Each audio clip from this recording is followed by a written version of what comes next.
Hello, everyone, and welcome back to our latest episode of CineMasochism here on the Movie Crusaders channel. I'm Brian Michaels, as always, my co-host, Sean Wasserkrug. Sean, how you feeling today? I would have been feeling a lot better if we not wasted our time watching this film. This was no Tammy and the T-Rex.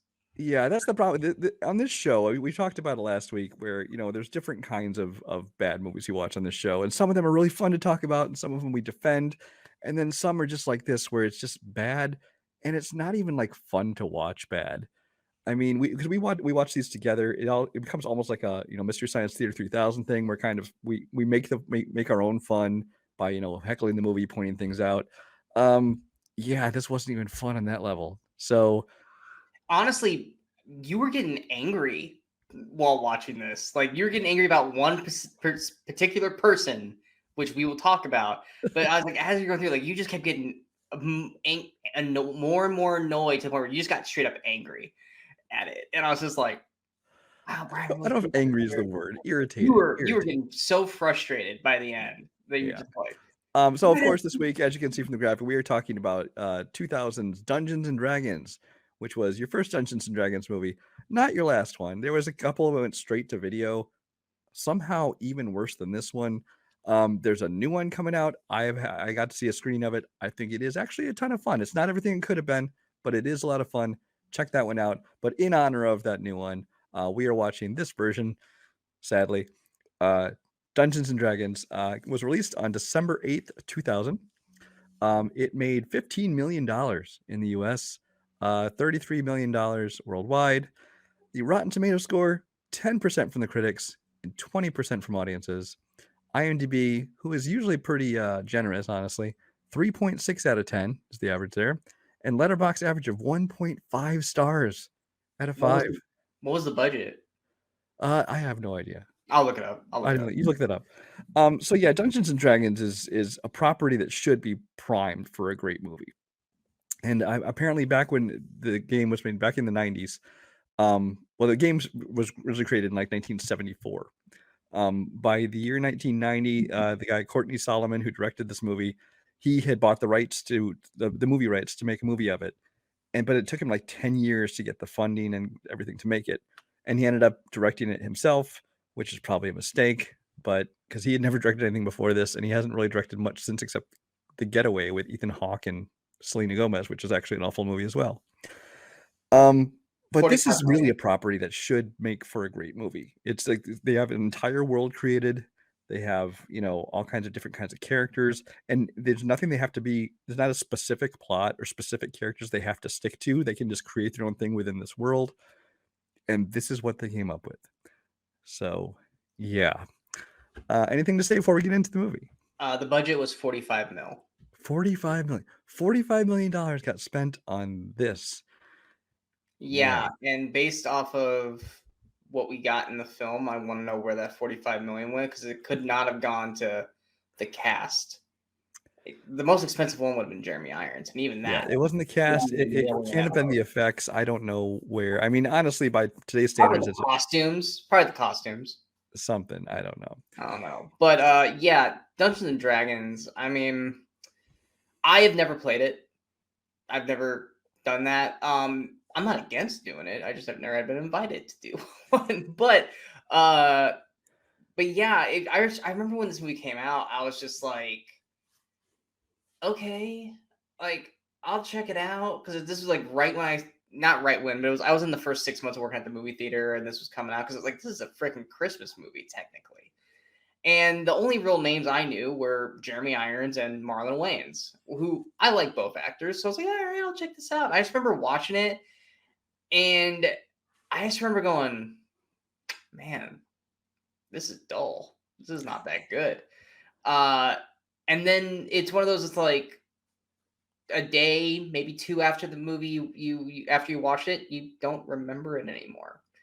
And it's like, when someone brings up Dungeons and Dragons, you're like, didn't they make a movie about that and it sucked? And it's like, oh yeah, it did. And then you forget about it all over again, because that's how memorable this film is. Because honestly, I'm pretty sure I had seen this movie at some point. I don't think I saw it in theaters, but I think I saw it at some point, because I remember Marlon Wayans in it. But then I was watching it with Sean, and not a single frame of it looked familiar. I'm like, maybe I didn't watch this movie, but maybe I didn't, just completely forgot it, like you said. Exactly. But like for me, as we were watching it, all of a sudden I remembered a major plot point. I was like, wait, I'm pretty sure this happened. She's like, no. I go, yeah, I'm pretty positive. I'm almost about 95% positive. And then sure enough, I was right. I was like, okay, yep, this movie's 100% now.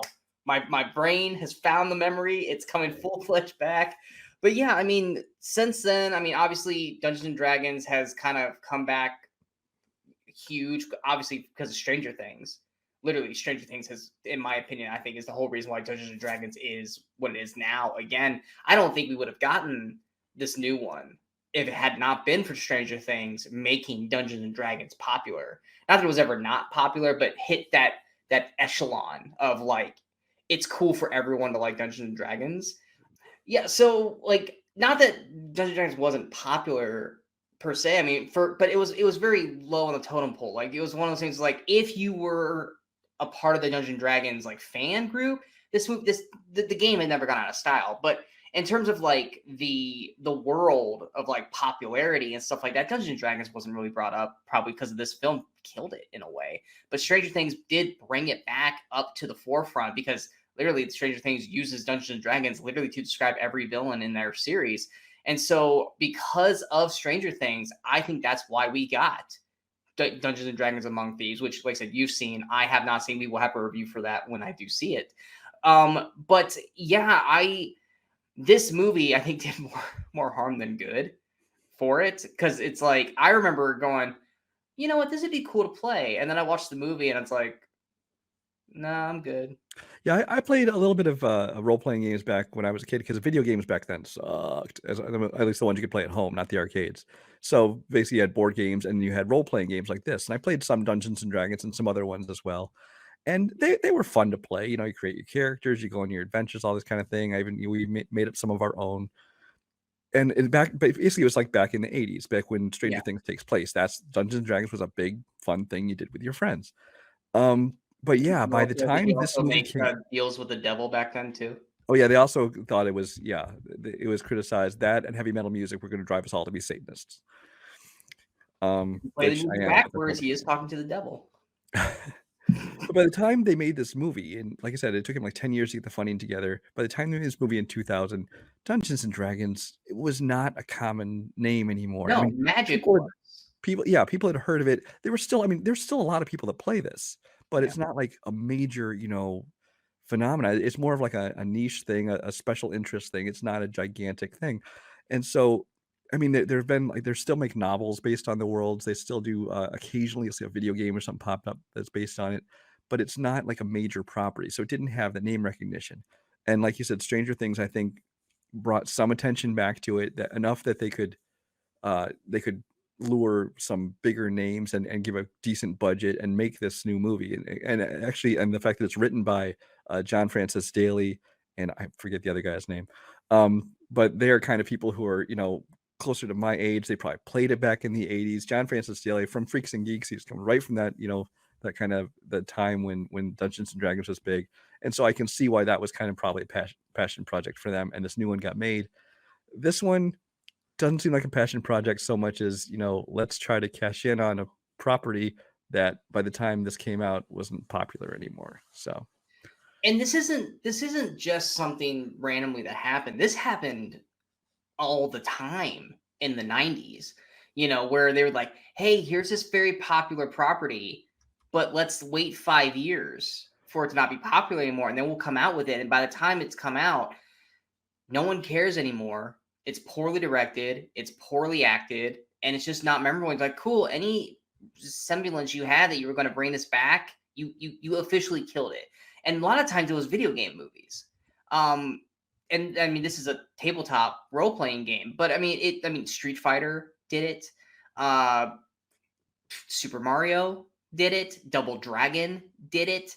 Um, there's so many of these movies that are literally just like this, where it's like, hey, know this game, this very popular title, we're gonna make a game movie out of it, and then you see the trailer, you're like, yeah, they think name recognition alone is going to make us all the money. But it's like, no, your movies suck. And we'll be talking about a lot of them on this yeah, show. I name dropped some movies that we are definitely going to be talking about in the One of future. them next week. Yes. Pay attention to what I just said. I'm not gonna say it again.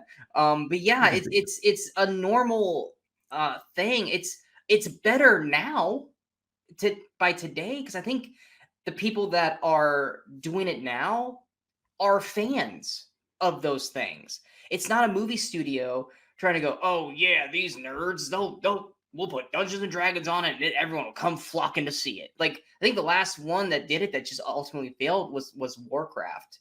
Is like, hey, we'll just put Warcraft on it, and people will come see it. And it's like, no. But now you've got the people that actually played these things, and that's why video game movies are actually good now. The Sonics, the Uncharted's, which should have been a train wreck, but was actually fine. On The Last of Us, obviously. But that now these properties are actually being taken control of by fans who played the games, who love the games, who understand the games, and can actually put it in the right hands to make them at least enjoyable. They might not be great, but they're not to the extent of what they were in the 90s and 2000 here. And it wasn't until probably the last like 5 years that we finally started to go, hey, we're starting to actually see this thing turned around. Resident Evil, that was one where it was like, hey, we'll put the Resident Evil title on, but it was like the first Resident Evil game is nothing like the first game at all. And they just kept chucking these Resident Evil films out. And it's like, none of these are like the games. You just have the title of the game on there, but this is not the video games. And they never have been like the video games. And they finally actually did make a Resident Evil movie that was like the games, but it was horribly done. It was atrocious. You saw it. I didn't. But I was I looked at the trailer. I was like, they finally made a Resident Evil game or movie that is actually like the games. I go, but this looks really, really bad. I will say it wasn't atrocious, but it wasn't good. It wasn't good. Yeah. It clearly was not going to make any more sequels. Then they made didn't they make a Netflix series that got canceled after one season of it That too? honestly looked a lot like the actual game, but it was poorly executed. But that's just it. Is like nowadays, it's like they're at least trying to make it like the games. Like even like Warcraft, like you mentioned, it's like my understanding is that I mean I saw it and I thought it was fine, but I don't know anything I about. still have never seen it, but I've also never played Warcraft. Yeah, So. I haven't played Warcraft. I don't know anything about Warcraft, honestly, except the title of it. That one, I don't know how faithful it was. I will say though, that one made a ton of money. It made I looked it up because I remember it made a ton of money. It only made $47 million in the US. Worldwide, $439 million that movie made. But according to the US, it doesn't matter what they do Yeah, overseas. but It all matters what happens here. yeah. But we're not here to talk about that. We're here to talk about Dungeons and Dragons. We're So finding things to pad this episode because we really don't have a whole. we really are. We're gonna try and get through this, but we're gonna try and have some fun in the meantime. Yes. So we starts out. We meet our heroes essentially, who are played by Justin Whalen. No. That's not how the movie starts. Oh, we got to start with the bland voiceover. Is that what you're talking about? We had the bland voiceover, and then we start with the villains. We start with Jeremy Irons and is it Bruce? Bruce Payne. Yeah, Jeremy Irons plays Profion. You have a bone to pick with Bruce Payne. Yeah, well, Jeremy Irons plays Profion, who's like the big wizard. He's the big bad of the. He's the big mage, if we're using the Dungeons and Dragons terms properly. Yeah, and he's in full Jeremy Irons villain mode. I mean, he's basically playing Scar live action, just in terms of like his voice, because he's doing the same over enunciating and voice, and that's what I said. I was like, does he have to do so much teeth when he's overacting? Because everything he says has to be like this. And I was just like, if he just talked normal, his performance honestly probably wouldn't be that much over the top. But he has to snarl his teeth out at every syllable when he's being villainy. The way he's talking, it totally works for like when he's doing Scar. He was probably making those faces in the recording booth when he was doing that to get that, make it so bombastic, and it works for an animated film. When he's on screen, it came off a little silly. It did. Okay, a lot silly. It did. And then his kind of number one guy, who is Damodar, played by Bruce Payne, who is pretty just kind of bland and boring and just straight faced. But he's got this purplish silver blue lipstick on for no reason. He looks like he's trying to do like David Bowie's Ziggy Stardust or something the entire movie, and I have no idea what the purpose of that was. It makes him pop. It makes him feel special. Okay. It did. Don't Maybe it makes him don't feel special, maybe, but don't it ruin his life choices, okay? yeah. It makes him feel good. So Um, we learned that they want to get a hold of the they special they scepter, have this this rod. scepter that's Yeah, supposed to control dragons. yeah, because they want to control the red And dragon supposedly, which is no, like no, the no, all no. powerful. This is a regular one. It's not the red dragon. Because it's a green scepter. No, he has that when he wants to get the red one. Is what I'm saying. Well, they were testing this Yeah, scepter and ended up and he's trying to see if he can control a dragon, which kind of works for like 30 seconds. And then the dragon basically kind of either figures out that it's a fake or he overpowers it. Uh, and for some reason, as fake as these dragons were in this movie, Brian felt bad for the dragons throughout the film because he kept going, "Oh, well, that dragon didn't do anything wrong." And I'm yeah. just like, First of all, I do want every to time mention he said that, I these looked at him like, dragons. Whenever they show these dragons, especially when they show them flying around, I compared it to PS2 cutscenes because this is some 2000s level CGI, which you cannot forgive it as saying, "Oh, well, this was only 2000." Jurassic Park was 7 years before this movie. and I mean, if you go by 2000s, you got the X-Men, you've got Star Wars: The Phantom Menace. yeah, Phantom Menace, you got Titanic, you've got all these Terminator 2, Judgment Day. You got plenty of films. You have 45 million budget, and every dragon looked basically like a computer video game. But for some reason, as fake as these things were, every time a dragon died, Brian felt sad. I Of course, I'd don't be know shooting why. out and killing the dragons. Like the dragons are just living their lives, man. But every time he said that, It's I not just their feel like him fault. like, why is this bothering you? But yes, this dragon got raincored. And for anyone who knows what raincored is, you know exactly what we're talking about. If you don't, watch Oh, Return of the Jedi. Rancor. This is just that's one of, and we'll get into this, but this is one of many moments in this movie. They're directly ripped off from Star Wars movies and Indiana Jones movies. And I don't mean like, oh, this is a little bit reminiscent of that. Like, no, they watched the movie and said, we're going to redo this scene or this shot. Which honestly, and a lot of it was Phantom Menace, and I was like, well, yeah, this is about a year past Phantom Menace, so that does track.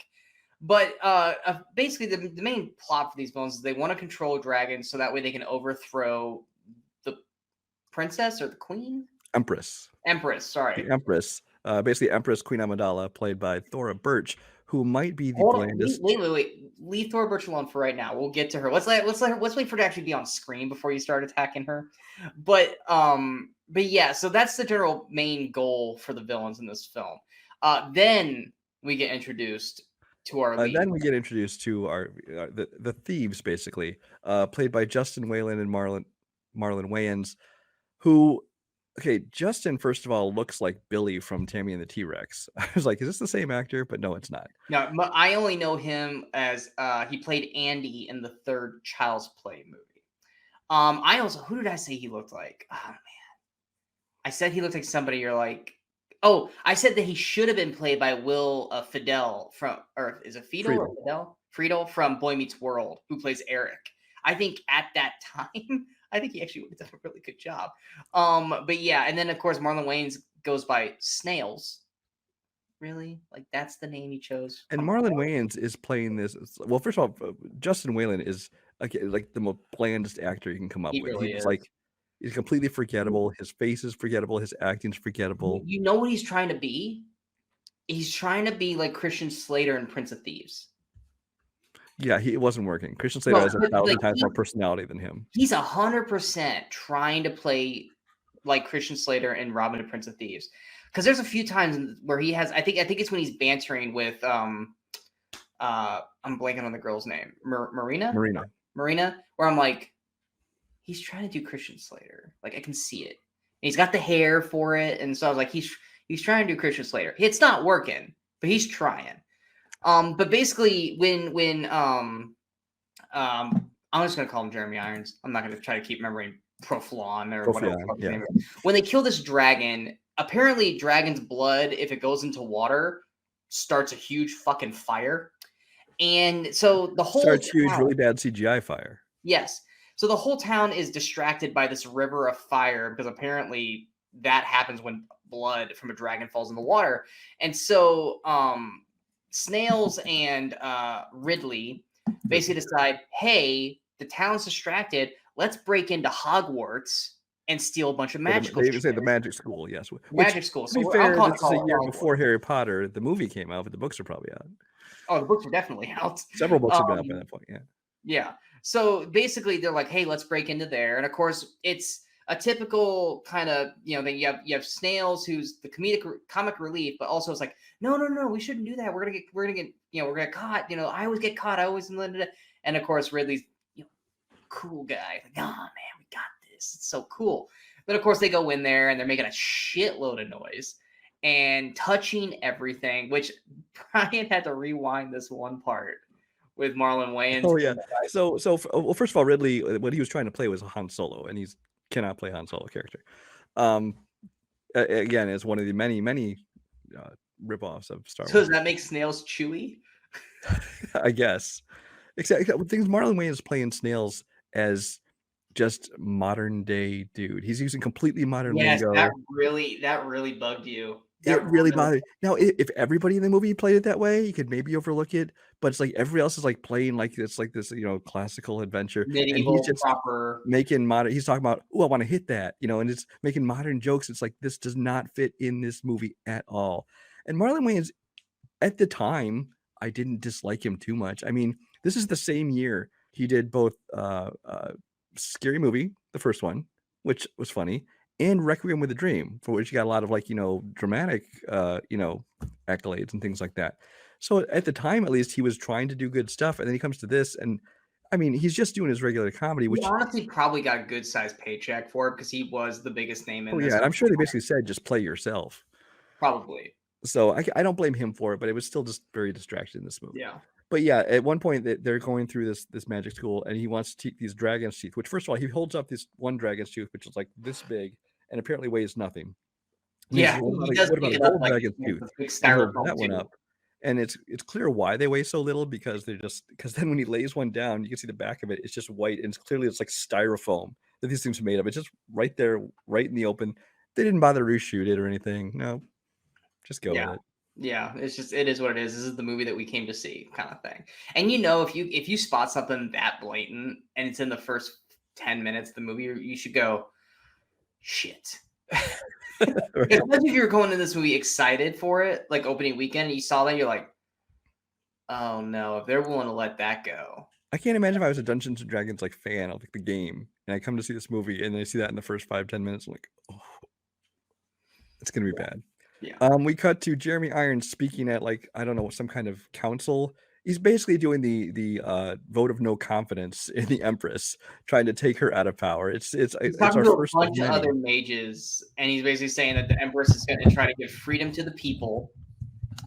You didn't make a noise, so I wasn't going to call you out. You didn't make a noise. Bad Brian the cat. But he's basically telling them, hey, the Empress wants to make everyone free or everyone equal, and we're mages, we're powerful, we're strong. We need to overthrow her before. Which, first off, even if she does make you all equal, y'all still have magic. If you really want, y'all can still overthrow shit. But the Empress is getting stronger because apparently she has magic too, because she's got this magical staff, much like all them have. So she's a mage, but she wants to make everyone equal. I don't know. But it's a speech. And of course, he's not doing the big teeth thing here, because now he's got to talk proper.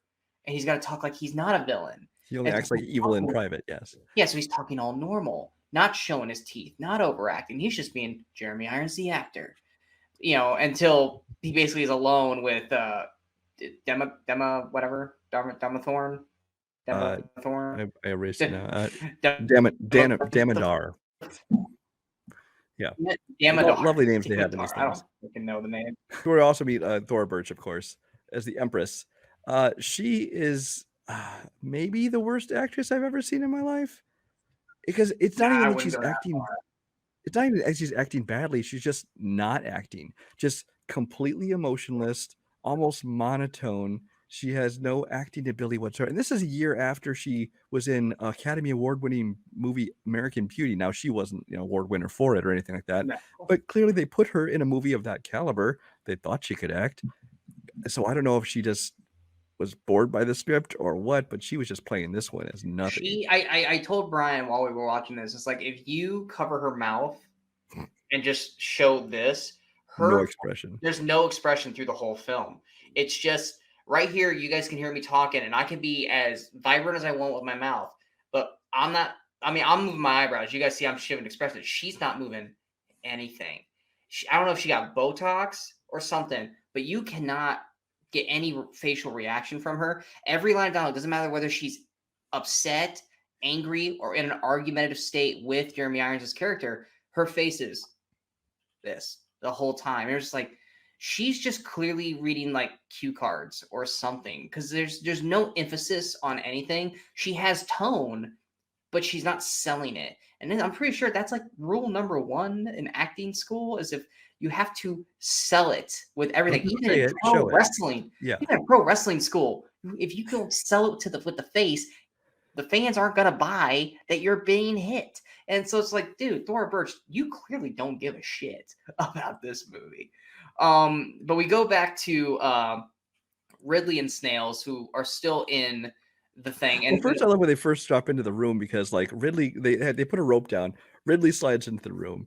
Then Snails oh, goes that's jump in, right. and he's like hanging halfway down. He's like, "Whoa, how do I get down?" He's like, Catch "Just me, jump." catch me. He's like, Yeah. "Jump," and they're like, "Well, the rope goes all the way to the ground. Why didn't you just slide down the rest of the Yes, way?" the rope literally goes all the way down. He could just slide down the rope and it would have been totally fine. But no, he had to make a big crash. Slapsticky comedy moment out of it, yeah. Yes. And then we're introduced to the heroine, the beauty in the film, which is Marina, who's played by Zoe McClellan. Did I say that right? And she's like the Hermione of this thing. You know, she's super magic-y. She knows everything. She makes everyone trying to feel stupid around her, kind of thing. She's the Princess Leia of this thing. She's not a princess. She's not a princess. I just mean in her Yeah. attitude, her personality, her character. But you things gotta like that. remember, she's a librarian, basically. Yeah, we first see her. She seems like we thought she was a librarian or something. Then we realized she's like, I guess, an apprentice to this mage. Or Yeah, but you gotta remember, there. she's got her hair up and she's wearing glasses, so she's which means she's hideous. Oh, she's ugliest thing walking. Wouldn't even kiss her if I was forced to. If I had to kiss her or die, I would die. She'd be in the dog sorority. Exactly. Yes, she'd be in the dog sorority. But she hears a bang, or she's supposed to go pick something up, but she hears a bang. She sees them, and she does this like magic like rope, like freaking like Wonder Woman's truth rope thing around them, to capture them. But then of course, as she's doing that, Demodar, how the fuck you say his name, Blue Lipstick Boy, is in there with her master mage. And basically, they're trying to find this map that can lead them to try to find the scepter that will control the red dragons. And effectively, they walk in on him. He tells them to run because she has the map in her hands. Whatever,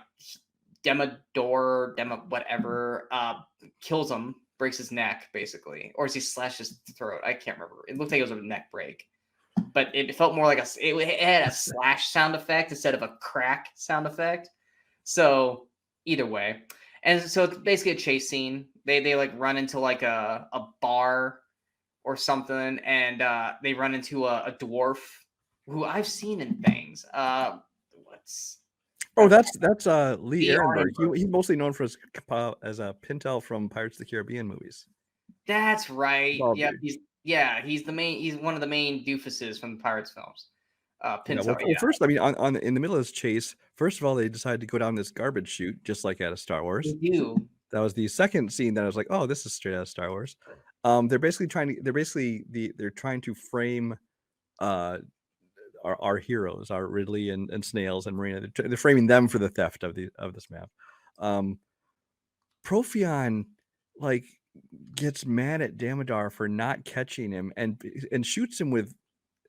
I described it as the Orgasmerator from Orgasmo, because he starts going. Yeah. Well, okay. In terms of keeping everything Star Wars, Profion is the Emperor, and Demodar or whatever is Darth Vader, because he's got stormtroopers with him like 90% of the time, basically. But yeah, he shoots him with this like purple ray thing, and it's surrounding him, and he's basically acting orgasmic, but it's actually in pain. And then you find out that like he's got this like alien worm thing inside of him, and it's basically like a way for Profion to keep an eye on him, but then that never really comes back in the film. because it's like Yeah, no, I mean basically towards the very end, you see things come back out of his ears and stuff. well, Otherwise, throughout the film, you see his ears are really, really red, and yeah. as the movie goes, it gets redder and redder. But the line of "this is my way to keep an eye on you" or to keep track of you, but that never comes back into play throughout the film. Because like at some point, I was explaining like, oh, does that mean that he's going to be able to talk to him telepathically, or does that mean he'll be able to communicate with him? No, that never really happens. Because honestly, once the chase starts, you really don't see Profion again till the end of the fucking film. Oh no, Jeremy Irons, I think, came in for a day and a half of filming on this thing. So he's in this opening couple scenes, and then he's in for the big finale at the end, and that's about it. And I read actually somewhere where apparently in an interview somebody asked Jeremy Irons why he did this movie, and his response was, "I had just bought a castle. I had to pay for it somehow." So I was gonna clearly, bet the final act was literally his actual castle. Like, dude, you bought it. Can we just shoot here?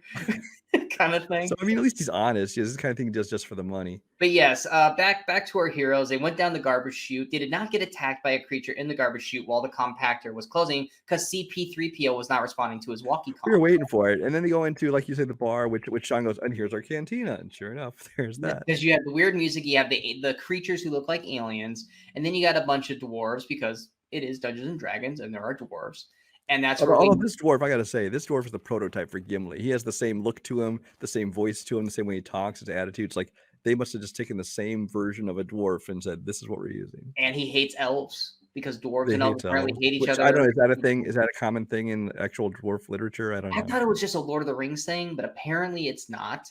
Um, Snails notices a black elf at the bar, and because it is a club, basically, he's got to go try to hit that. Yeah. Basically tries to pick her up at the bar. She's not, picking up what he's throwing down, so he kind of walks away. But then, of course, at this point is when we actually get the magic part of Dungeons and Dragons. They're like up in their little like booth area, and they're looking at this map. And then, of course, she can't figure out, even though she's a mage. And then, of course, Ridley, he has to be the chosen one. So he's like, oh, wait, my father has seen maps like these. I think if you put your hand here, and you say this, something will happen. And of course, she's like, you're full of shit. You know what you're talking about. And then he all of a sudden like dissipates into the map. He goes into the map. Yeah. And then she basically repeats what he says and goes in. And then it seemed like, because when they came back out, like in the next few scenes, it seems like some time had passed because you notice that like they still are hating each other, but when they come out of the map, they all of a sudden have feelings for each other. Did you notice that? Oh yeah, they totally just kicked in with the Han Leia dynamic because But we never see any of that. They don't yeah. they don't show any. Like you see that they're inside the map, like almost like a you're looking down a glass roof. You see that they're inside the map, but like when they come out of that map, like 7 minutes later in the movie, their dynamic has 100% changed because now they seem to be into each other and care about each other, where before they were like at each other's throats. And the whole time I'm like, are they going to explain this character change for both? No, they're not. No, I mean, I partially wrote it off to like because at this point is where we get a lot of our exposition. So they're basically on a common quest together, so they're working together. But as far as the relationship and the feelings for each other, that just comes out of nowhere. Oh yeah, so something happened while they were in the map, but we never see that. And Yeah. of course, you get the dwarf and Snails basically just talking. The dwarf doing what dwarf people do, which is stuffing their face, looking disgusting with like food all over his beard, all this kind of stuff, and just drinking. Darth Vader shows up. Demodar, whatever the fuck. I never get that name right. He shows up with the stormtroopers. So Snails and the dwarf basically run away. The elf girl follows them, kind of off in the distance. That way she doesn't get tracked. And of course, they get into the woods. And then that's when Ridley and Marina come back out of the map. Now, all of a sudden, all into each other.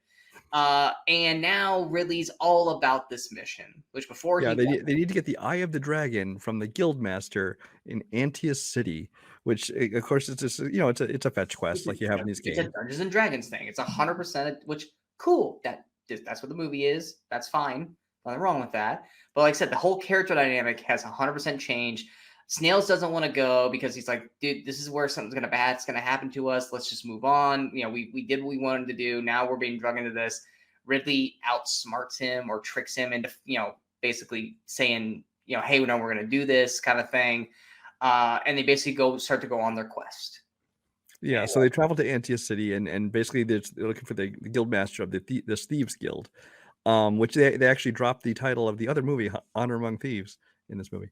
We do But a couple times actually. yeah, so they get there, and of course throughout the entire walk through the city, Marlon Wayne is just randomly stealing stuff, trying to do comic relief in the background, doing his thing. They come across this purple three-eyed thief who is like the only person who's like a color, For the and I Star mean Wars people colored. who are following along, they're basically in Mos Eisley, Yeah, and they're basically on the streets of Tatooine, basically in the shopping centers, basically. And they've yeah. seen So an alien, and they decide we're going to follow this alien because this alien clearly knows where we need to go. and of course they make this one alien the only one that's a bright color purple, so you can follow him through the crowds Yeah. easily. Much like in Whereas a everyone video else game like when you highlight a shades of character. tan and gray and skin color and things like that. Absolutely. So they follow him to try and get to the guildmaster. The guildmaster, played by Richard O'Brien, who you may know from Dark City. Most people know him as Riff Raff from Rocky Horror Picture Show. Basically, whenever you need a creepy bald-looking dude, you get this guy. Which So he I plays. said, if this movie actually had a big budget and good stars, this role would 100% went to John Malkovich. Because this was such a John Malkovich role. It really was. But basically, you find out that like the eye of the dragon that they're looking for is inside this maze, and they need a thief to go in and try to do it. No one's been able to do it. Many people have tried, but no one can. So Ridley's like, well, I'm the best thief there is, so I can go in and do it. And this is where Brian really started to get annoyed with this movie. Because this is where scene for scene, this is just goes into full Indiana Jones and Last Crusade territory. Because he goes in, and the first thing he has to do, he starts to walk through this first trial, and it turns out to be these big swinging axes come down, and almost kind of I'm just like, oh, that's like the first the penitent man shall pass scene from Indiana Jones and Last Crusade. And of course, it's kind of predictable. He just jumps up on the axes and he makes his way across. Very video game move. Yeah, and then they get to the second second trial Mage. of this Yeah. maze. And the second trial, he realizes that depending, he has to step very carefully on very specific spots on the ground to get across, because anywhere else will set off these things shooting out from the sides. Which this is a combination of the opening No, theme. it's fireballs. Yeah, it's fireballs. Fireballs. Whereas in Raiders of the Lost Ark, they had you step in the wrong spots on the floor, then it shoots out the darts out at them. It's a combination of that, and again, Indiana Jones Last Crusade, where you have to walk across, spelling the word Jehovah, although in Greek, Jehovah begins with an I. So there's that whole scene. It's the exact same scene, complete with towards the very end, where he just decides to bolt it across and try to avoid all the fire things. Which, the way that door was coming down, it was already like 3/4 of the way down. His body never would have fit through that. Yeah. But of course, it's a movie. He's got to fly through. At least he doesn't have a hat that he has to go back and reach and pull in right before the door shuts. But so he gets through that one. The next room, what's in the next room? Oh, it's the ceiling with spikes on it that's slowly coming down, and it's going to squish him. And it's like, oh my god! Now we're into Temple of Doom territory, where somebody have to reach in and pull the lever. And it's just like, oh my god! Except instead of it being like spiders and snakes and creepy crawlies, it's like knives and like buzz saws and shit. But he can't go through that. Instead, there's this hourglass thing that when all the sand comes through, that's when it'll come down. So what does he do? He just breaks that. And that works. He just hits it with a sword, and then everything goes back up. And then he finally gets to where the dragon's eye is, and it's this little, now we're back at Raiders, where it's the part where he needs to take. It's on this pedestal. He gets in front of it. He's doing the same thing like Indiana Jones. I'm like, is he gonna get a bag of sand to replace it? But no, he just takes it and like, oh, that's it. That's okay, it. cool. You're done. Because I was like, I went like, where's the rolling ball? Where's the rolling ball? The rolling ball never came. Like I said, we've been talking about these Star Wars knockoff moments scattered throughout. This one just got me because it was like just one after the other after like 5 in a row. I'm like, oh my god, this is just shameless beyond belief. Literally, at one point, we're waiting to hear a knockoff version of dun dun dun dun dun. It never came. But also, while the whole time this is happening, everyone's like on the second floor watching this like it's a show. Apparently, it all takes place in like this tiny little circle too, because they all watch looking in the same spot the entire time. Which honestly, this also happened in Robin Hood, Prince of Thieves, because then doesn't Kevin Costner have to go through like an obstacle course thingy? There's some Robin Hood movie, like it was either that or it's Men in Tights, where they have to go through an obstacle course thing, and I want to say it happened in Prince of Thieves. I can't remember. There's a Not that Robin I Hood saw in movie Prince where of Thieves, but there's a Robin. It might be Men in Tights. Then there is a Robin Hood movie where he like basically goes through an obstacle course kind of thing. But anyway, it's like I said, just ripping off stuff left and right. So he gets the eye, and then of course, obviously, because it's all thieves, they're basically going to screw him over and take the eye for themselves. Which, of course, once again, honor amongst thieves. It's dropped again. But then, of course, Darth Vader and the Stormtroopers show up, and a big fight breaks out. And they're all trying to basically escape. I can't remember if there's anything in this scene that bugged us. well, there was the fact that the way he gets out of it is that he basically lights the end of the map on fire. It's That's like right. you want this, right? You want this. I'm going to destroy it. And at first of all, he just lights the end of it, and it never actually burns any of it. But everybody's, of course, so it's the slowest burning paper in the world, and everyone backs away. And it's like, and finally they back out of his way, and he puts out. I'm like, well, first of all, you could have just tackled it and put it out yourself, as slow as it was Which is burning. eventually what happens because he drops the map, and then it's and then Marina starts to get on the ground, and it's basically once again we're at the beginning of Temple of Doom. Temple of Doom. It's like where she's chasing after the diamond among all the legs, and everybody's getting kicked around. Exactly, and then she Oh my God. finally. You didn't pick that up though. You didn't pick that up when we watched it. Oh yeah, I had it written down. Oh, you did because I have Willie you didn't Scott say it when we Temple of Doom watched it. scene. Yeah. You didn't say it when we watched it. So when she finally grabs the map, there's Demodar, who then grabs her and takes her. And then, of course, she's being taken away, and then Ridley does, Marina! Because, oh my God, it's the love of his life. He's known for maybe 3 hours by now, kind of thing. And so now it's become a chase to try to save her and all this kind of stuff. And they got to get the map, and they got to get the girl back, kind of thing. And I think we go back to Thora Birch at this point. Do we even see Thora Birch again for a while? I think she I want to disappears. say there's a middle piece with Thora Birch. There's one that we're coming up to later where her and Jeremy are both in front of the council, like arguing. I thought it would have been this. I thought it was at this point was when that happened. I could be wrong. Well, it's a little bit farther in because first we have the elves capture them after they've escaped. Oh, yes, right. They go to Rivendell. Yeah. They go to Rivendell, just like Lord of the Rings. They go there and they meet the elves. Damodar is talking. Damodar catches Marina though. I just remember because he's trying to get the information out of her. He's trying to get the information out of her, and he goes, "I can suck the information right out of you." And like that was a weird place to pause. He's basically doing the Kylo Ren scene where he's trying to like get, but it worked on Oscar Isaac, but it doesn't work on Daisy Ridley because she's Daisy Ridley. But yeah, he basically take his things that Jeremy Irons put in him, basically attached to her, and almost like in Starship Troopers, it like sucks the memories or knowledge out of her brain or something. Apparently, it looks very painful. Which, I mean, these things are basically biting her ears, so I'm like, okay, that must hurt. But yeah, so that she's being tortured, and of course the guys are all in Rivendell, basically talking to elves and doing all that. And then the one elf, what's the elf's name? The girl elf. Yeah. Norda the elf. She's basically their tracker. She's helping track them down. Snails and Ridley end up sneaking into the castle. Snails starts they separate. Snails start sinking into this rug, which basically looks like it was just a vat of oatmeal. I'm not sure what. That was in Demodar's room. Oh yeah, that's the cat. Oh yeah, okay. Yeah, because they finally get to the castle that they're holding Marina in, and Ridley goes, "I'm gonna go save Marina. You go to Demodar's room and go grab the map." And then of course, Snails goes in there, and of course, because it's Marlon Wayne's character, he's like stealing shit instead of just grabbing the map and fucking going. He grabs some black magic and he grabs a bunch of stuff, and of course, he's taking his sweet ass time. Like he sees like Demodar's like suit, and he like puts his head over it. He's like, I'm Demodar, and blah, blah, blah. Basically wasting all the time in the world. Like, dude, do you want to get caught? And of course, he walks on the rug right in front of the map, and it's quicksand. And he basically gets stuck in there. Oh, yeah, we forgot about the little fucking creature, dude.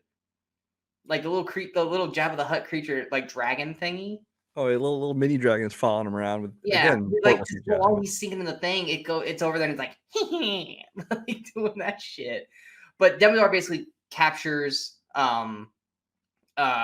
Snails. He pulls him out of the thing, and doesn't he like stab Demodar in the foot or whatever to like break away and run away, or is he I, kicking him in the nuts? I don't remember the specifics of the scene, but then they end up basically on the roof of the castle, whatever we Well, call it. he gets it. He Yeah. gets enough separation to run away, and of course Ridley grabs Marina, saves her, and they're basically now.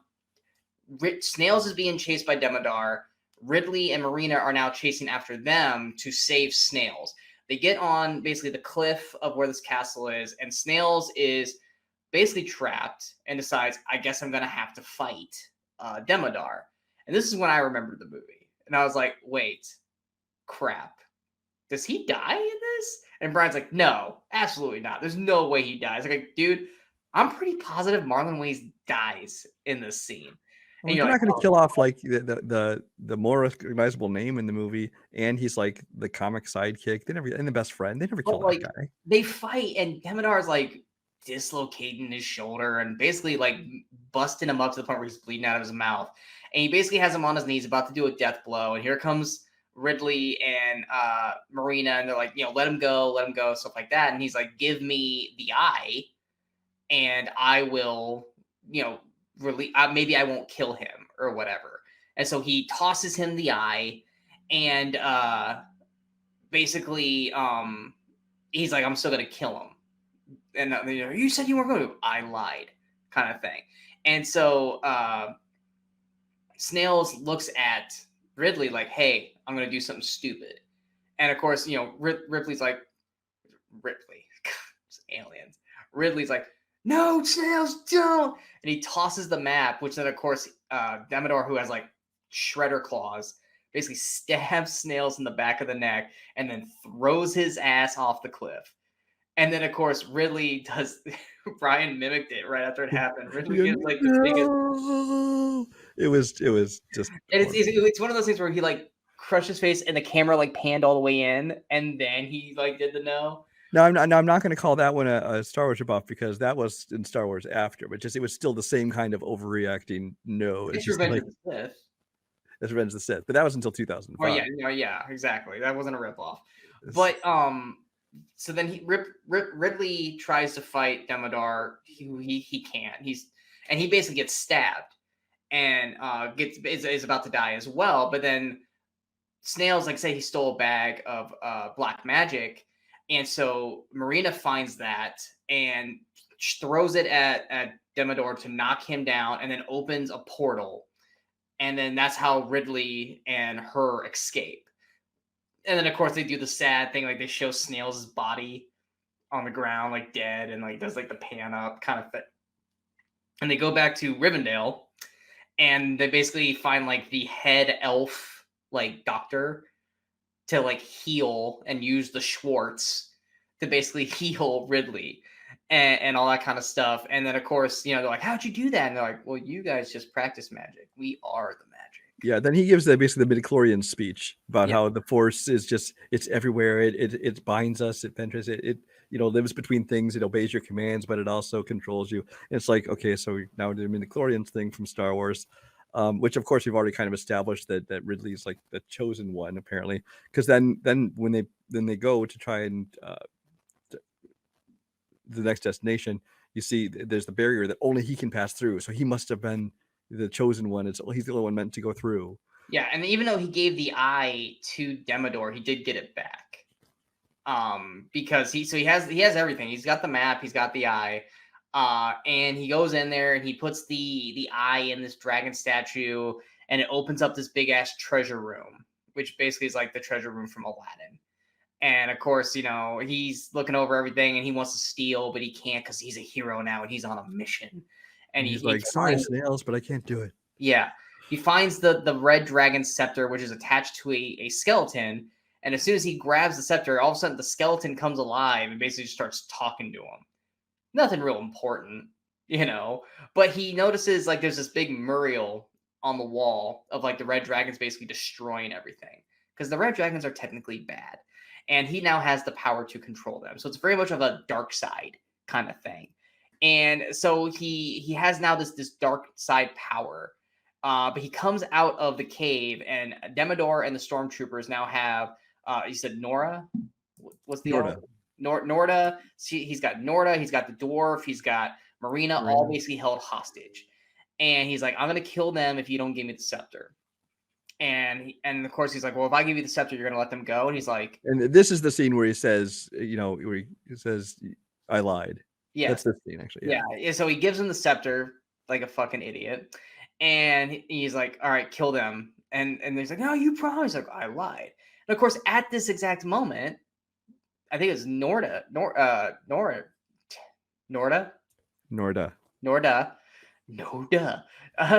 Basically breaks free, and then so does the dwarf. Like they were all standing there watching the whole time. They could have been helping. Yeah. Exactly. They broke free like right away and start having to fight off all the stormtroopers. But of course, Demodor opens a portal, goes through it, which immediately opens him up right to where Profion,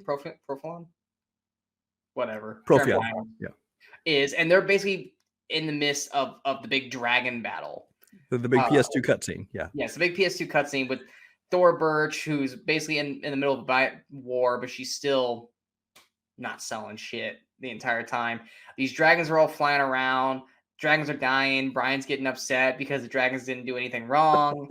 And so Demodor gives the scepter to Profilon, and he basically, I know I said it wrong. I don't care. I see Brian smirk. He's like, hey, you promised if I gave you the scepter, you'll take this shit out of me that you put in. And I thought that we were going to get a turn because like he was ignoring. I was sure he was going to say I lied and kill him too. Exactly. Because it was like, he's like, hey, no, you promised. And Irons is like not paying attention to him. And then finally he's like, oh, yeah. Fine. Okay. Whatever. Poof. And he, once again, orgasmic thing. And then all of a sudden, like the thing's, I guess, gone because his ears are back to normal and whatever. And here comes the red dragons. And, of course, this is Jeremy Irons at his heightened overacting. So he's like doing like the shaking and teeth snarling all out because he's got the power of like the force basically at this point. And here comes the red dragons, and Thora Birch is on another dragon, and they just keep doing the same shot, but like from different like angles to make it look like she's just like looking back, but still not reacting because she's literally being chased by another dragon. And once again, no reaction to her being chased by a dragon. Then the good guys, well, basically Ridley jumps through the same portal, and of course he's now on the roof with all the bad guys, but all he cares about is going after Demodor, who at this point really doesn't care about anything anymore because he's free. And so he doesn't really want to be, he's not really caring about the fight. So he shows up and he's like, fuck, all right, we're going to fight. Like, because you can see, like, Demodor doesn't care anymore. He really didn't. He just wanted that shit out of his head. It's out. He's fine. But here comes this little fucking guy who just wants to fight. And so they're fighting, and Brian, I argue this, but Brian really wants to describe this.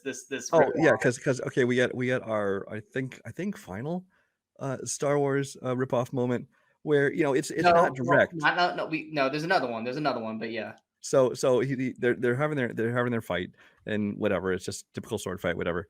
But then until the moment when Ridley does a flip over his head, lands behind him, and kills him. And throws and then he throws him down over the side of the castle, so you see him falling.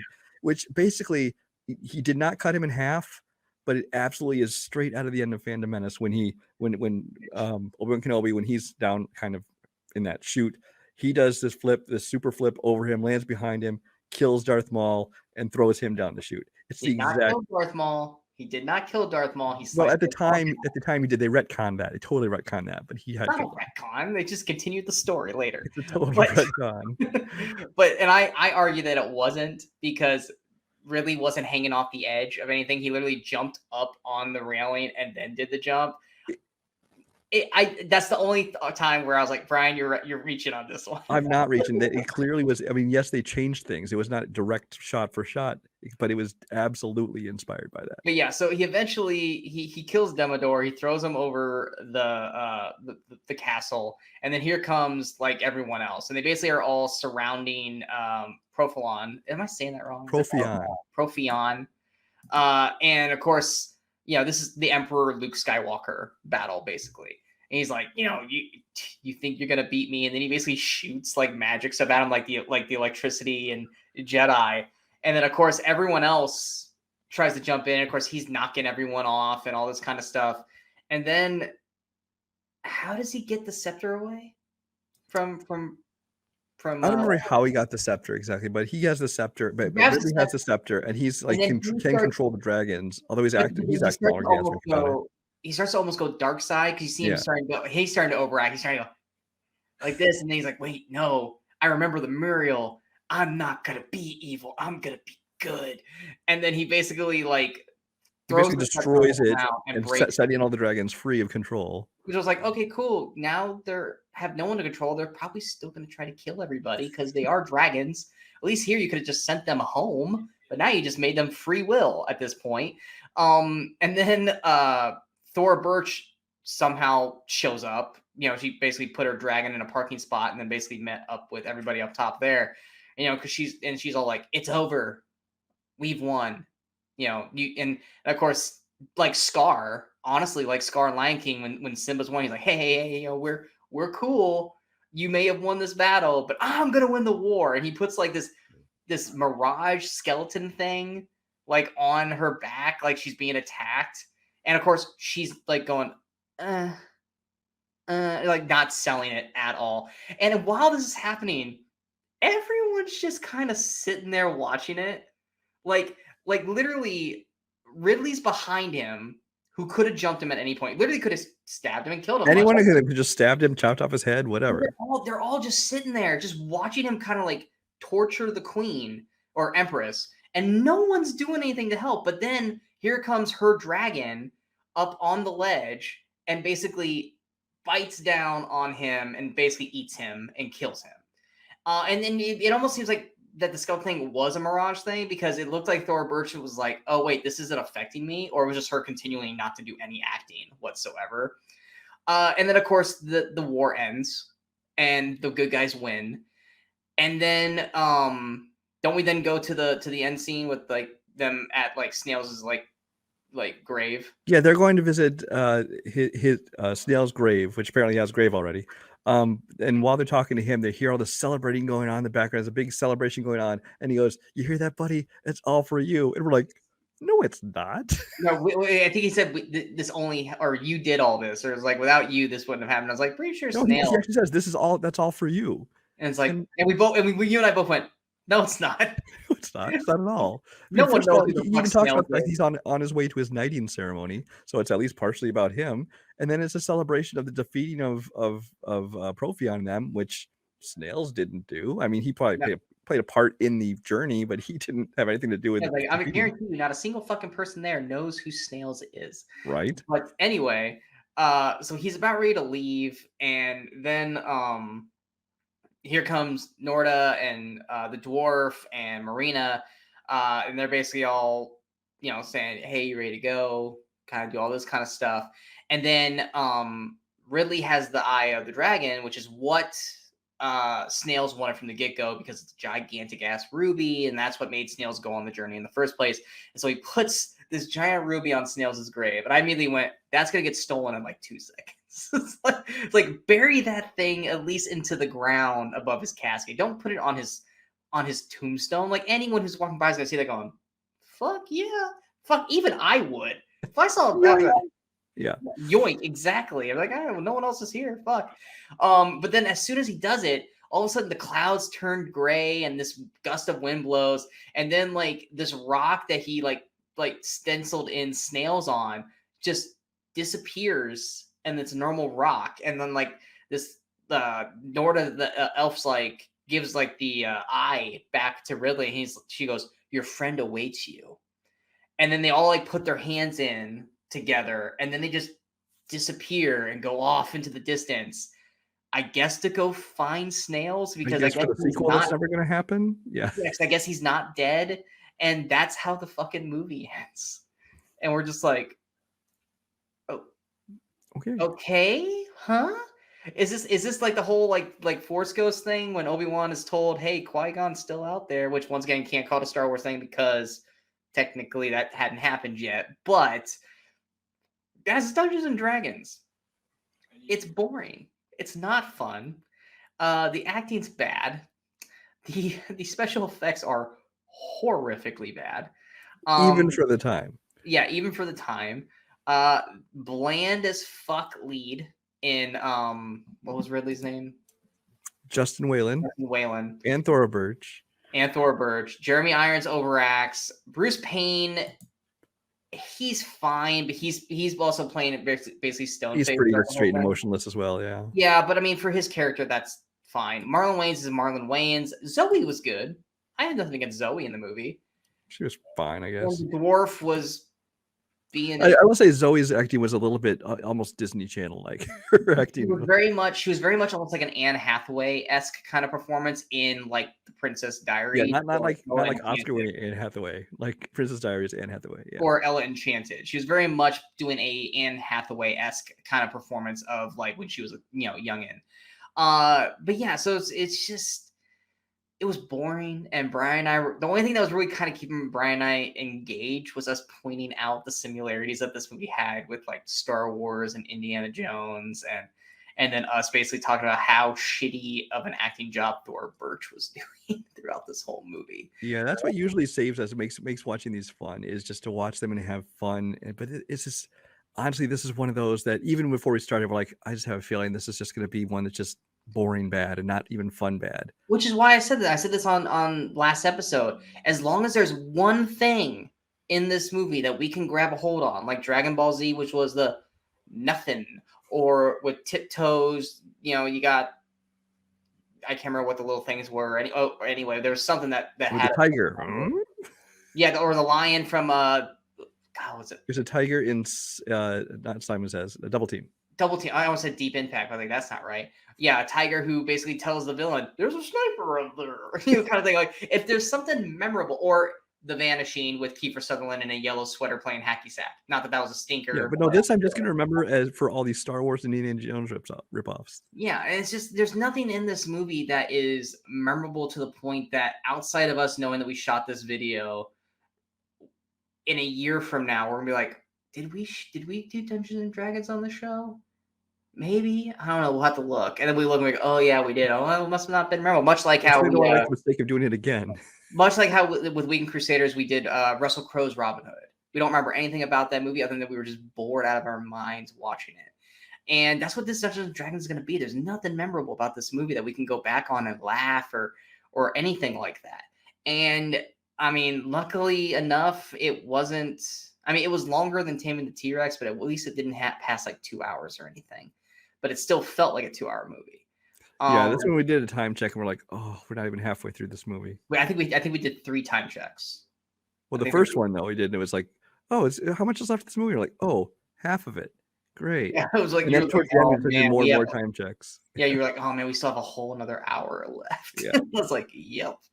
But yeah, it's Brian already says that the new one is fun, so at least I know that we're not going to get a repeat of this with Dungeons and Dragons Among. They're doing it 1,000 times better than this. Yeah, so that's good at least. But yeah, this is definitely one that if you guys want to go, hey, yeah, they need another Dungeons and Dragons movie, we should check it out. No, it's not even fun to check out. It's just boring. Then it's a waste of time.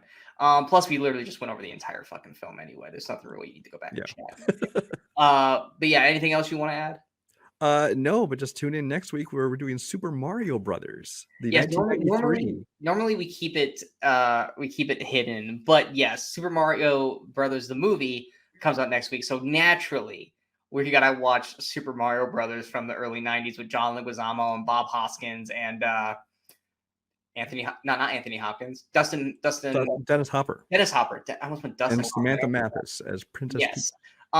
I remember actually liking this movie when I was a kid, but I was also a kid. Brian was not. So it's one of those movies made by people who knew nothing about the game. They just like wanted to buy the property and make it and say it's not good. But hopefully we'll at least have fun making fun of this one. I think we will because of Leguizamo, because this is Leguizamo in full on like old school comedy Leguizamo mode. And so I think we're gonna have more fun watching that than this. But yeah, we hope you guys enjoyed this episode of CineMasochism. If you guys did, go and hit that like, share, and subscribe button to the channel so you guys stay up to date with all the latest videos pop up on the Movie Crusaders. And of course, you have to follow us on all the social media outlets you see below. On the channel right now, obviously last week CineMasochism with Tammy and the T-Rex, which was a fun episode. It was an enjoyable experience. So much funny things in that video. I was laughing while editing it because we had so many points where we were just busting out laughing talking about that movie. So if you guys have not watched that, check that out. Last week's Weekly Crusaders, where we talk about TMNT and Sorority Boys, is on there as well as our John Wick 4 review. That's out. Coming up next, we will have this week's version of the Weekly Crusaders, as well as a review for Dungeons and Dragons Honor Among Thieves. It'll probably just be me, since Brian will be like over a week past seeing it, and usually Brian doesn't like doing reviews when it's over a week because he's like, I have a hard time remembering the things. So it'll probably just be me doing the review for that. Is there anything else besides Dungeons and Dragons that comes out this week? No, there's a not Tetris. this week. No, is Tetris this week or is Tetris last week with John Wick 4? You know, I don't have. I don't have the streaming stuff down here right now.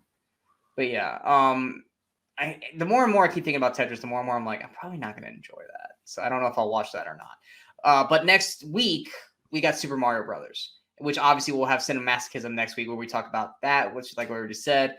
Plus Air. Air also comes out. And I'm going to try my best to see that because that just looks really good. So we got plenty of stuff coming up here. More fun, well, hopefully fun videos for CineMasochism with some real stinkers, hopefully, that we can sink our teeth into and have a lot more fun than we did here. But like I said, we are the Movie Crusaders. I'm Sean Waskroop. That's your host, Brian Michaels. And until next time, in case we don't see you, go watch the movies and go have some fun.